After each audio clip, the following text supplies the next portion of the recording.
Merong isang saksi sa pagkasira ng Pasig River. Ito ay ang building ng tenement na pinatayo ni Diosdado Macapagal.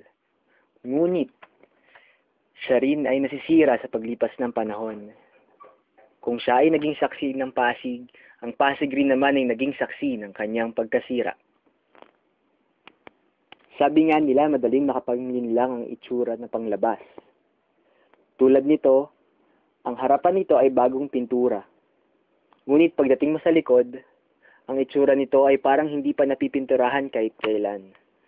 Mag-e-eleksyon na kasi. Siyempre, trapo ang trapo lamang. Sa wakas, pagkatapos ng pagkahaba-haba namin biyahe, nandito na din kami sa tenement. Kung titingnan natin yung tenement, parang sa itsura pa lang, hindi siya masyadong kaaya-aya. Kung saan siya nakasabit ng mga damit, katapos yung basura doon, marami. Parang mag-ingat kami sa bilisan namin pag-akyat kasi parang maraming dumudura at saka nagbubuhos ng tubig kapag naglalaba. Kasi yun na rin daw yung nakasanayan ng mga tao. Kaya ngayon, tingnan natin yung lugar para malaman natin kung ano yung mga makikita dito. Ngayon ang kabuuan ng gusaling ito. Ang gusaling ito ay binubuo ng palapag, ng rampa, at ng hagdan. Ang bawat isang palapag ay binubuo ng mga 50 bahay at meron tayong 7 palapag at 2 barangay. Humigit kumulang 3,500 ang nakatira rito. Matapos naman na makita natin ay ang rampa.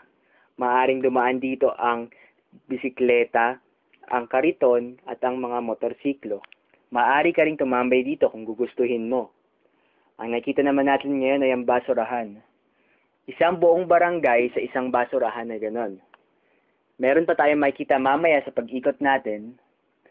At araw-araw ang koleksyon ng basura katulad lamang ng aming na-interview. Ito ang tipikal na harapan dito sa tenement sa Punta Santa Ana.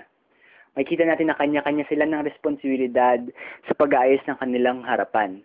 Kaya naman bawat pagdaan mo ay iba ang amoy at minsan hindi ka makakahinga. Makikita rin natin dito na meron silang kanya-kanyang sampayin at iba pa. Minsan naman ay meron nag-iihaw sa hapon. Tayo ngayon ay mag-i-interview upang makapag-alam pa ng mas maraming bagay tungkol sa tenement. Pero ako, na-interview mo, 1965. So, Bali, 1962 po siya tinayo. oo, sinimulaan. Ni Diosdado Macapagal. Macapagal. Pero, teka ha, medyo hindi ko maakang pero basta yun, early, na ano ba kasi Macapagal nag-presidente, 1962 ata. Ako. O, mga after ng mga 1962, mga kuan yun, 1963, 64, mga 1963 ata, of course. Sana wala kasi dito ang papel ko, ewan ko na, nagkakusot-kusot na, kung nandito si Lula mo, sana, ha?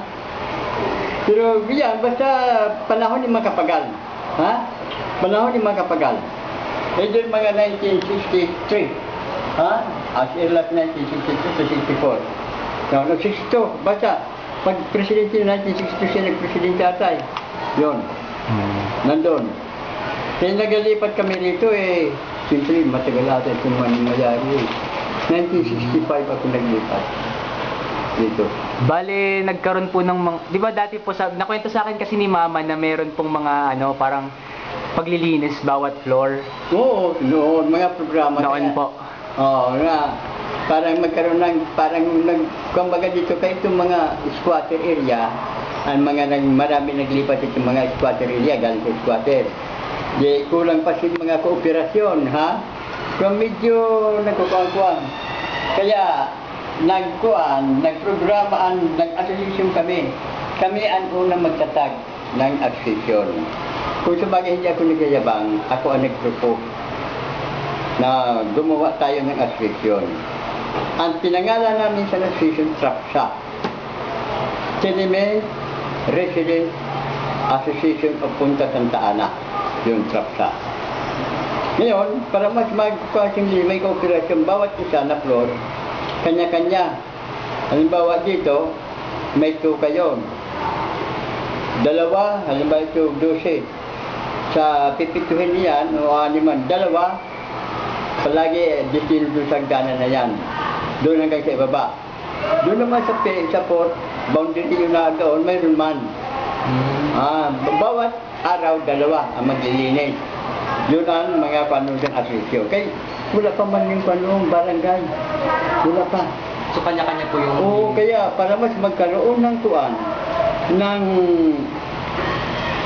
kapayapaan sa lugar na yan, gumawa kami ng asosasyon. Bale, kailan po natatag yung asosasyon po? Kailan po nabuo? Noong 1965. 65 na rin pa yung paglipat. Oo, nung una, wala pa. May mga early kuan dito na naglipat. Early pa sa amin. Pero dahil kami, nag-establish kami mga collegiate students. Kaya ako nag-eskwela ako, hindi ako nakatapos. I was taking the course of yung nakalimok. Matanda na. Abogasiya. Abogasiya ang kinukuha ko. Lahat kami na nag-organize dito, pulos mga collegiate students. Bale, kilos ng kabataan po talaga. Oo, mga college students. Ito ang typical na itsura ng isang rampa dito sa tenement. May kita natin na puno ito ng kalat at ng dumi. Ang isang malaking problema dito ay ang mga tambay na nag-iiwan ng dumi, ihe, o kaya naman ng mga basag na bote dito sa rampa. May kita natin na hindi ito ganong nalilinis. May kita rin natin ang problema ng sampayin dito na halos natatakpan na ang buong lugar. Naabutan ko pa ang panahon na kung saan tulong-tulong yung mga tao naglilinis ng bawat palapag at naglilinis ng bawat rampa nila. Ibang-ibang itsura nito ngayon dahil kung makita ninyo parang hindi na rin naka-floor wax yung sahig. Nais ko ring alamin kung paano sila nagtatapon ng basura dito isa-isa. Kung manual ba nilang binababa ito isa-isa o merong nangongolekta. Interviewin muna ulit natin si Lola Raul.